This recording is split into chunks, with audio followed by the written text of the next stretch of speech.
প্রতিবারই মনে হয় এই তো শেষ প্রান্তে এসে গেছি, আর মাত্র কটা পা। রাতটা কাটলেই দৃশ্যপট বদলে যাবে, গল্পের পাতার মতো হালকা হয়ে যাবে বুক। আমাবস্যার গাঢ় অন্ধকার ফুঁড়ে জ্যোৎস্নারা নামবে, শীতের জমে থাকা অবসাদ ভেঙে বসন্ত এসে দাঁড়াবে দরজায়। নরকের আগুনটুকু হয়তো একটু ঠান্ডা হবে, আর একটু ধৈর্য ধরলেই সব ঠিক হয়ে যাবে। এই বিশ্বাসেই তো এতদিন বেঁচে আছি। কিন্তু ক্যালেন্ডারের পাতা উল্টাতে উল্টাতে হাত ব্যথা হয়ে এলো। কত শীত এলো, কেটে গেল, হাড় কাঁপানো রাতে ঘুম এলো না। কত গ্রীষ্মে রোদ পুড়িয়ে দিল চামড়া, তৃষ্ণা মেটেনি তবুও। অপেক্ষারা অপেক্ষা করতে করতে ক্লান্ত হয়ে বসে পড়ল পথের ধারে, অথচ কিছুই বদলালো না, একেবারেই না। তখন বুঝলাম সব আগুনের নিভে যাওয়ার কথা নেই।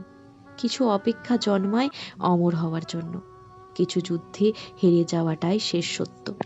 আর কিছু মানুষের ভাগ্য যত চেষ্টা করুক, এক চুলেও সরে না তার জায়গা থেকে। সব জেনেও আমি মাথা নোয়ালাম না, স্বীকার করলাম, কিন্তু মেনে নিলাম না। আমি অপেক্ষাতেই রইলাম, নিজেকেই নিজে ফিসফিস করে বললাম, সুদিন আসবে, আসতেই হবে। যেদিন আসবে, হয় আমার দীর্ঘ অপেক্ষার অবসান হবে, নয়তো আমি নিজেই নিঃশেষ হয়ে যাব। তবুও সুদিন আসবে, কারণ না এলে এই অপেক্ষার কোনো মানে থাকে না।